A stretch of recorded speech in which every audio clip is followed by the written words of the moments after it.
আজ আমার বাবার বাৎসরিক শ্রাদ্ধ। কি তোর বাবার কি? বাবার বাৎসরিক শ্রাদ্ধ। বাবার শ্রাদ্ধ উপলক্ষে টাকলা হয়ে গেলাম, খুব কষ্ট হচ্ছিল গো।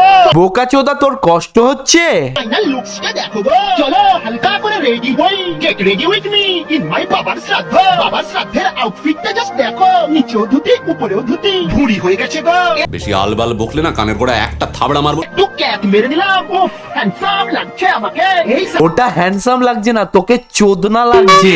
আর তুই সত্যিকারের একটা চোদনাই। তোর বাবা কতটা লেভেলের যে পাপ করেছিল যে তোর মতো একটা ছোট লোক জন্ম দিয়েছে। এখন তোর বাবা মনে হয় উপর থেকে দেখে বিশাল পস্তাচ্ছে, ভাবছে সেদিনকার যদি একটু হাত মেরে নিতাম তাহলে তোর মতো একটা বলদচোদা জন্মাতো না। देखा आपने लापरवाही का नतीजा है। সত্যি কথা বলতে এখন এই সমাজটাই নোংরা হয়ে গেছে। কেউ কেউ সাধ্য বাড়ির ব্লগ বানিয়ে ভাইরাল হয়েছে, আর এই চোদনা তো আবার নিজের বাবারই সাধ্যের ব্লগ বানাচ্ছে।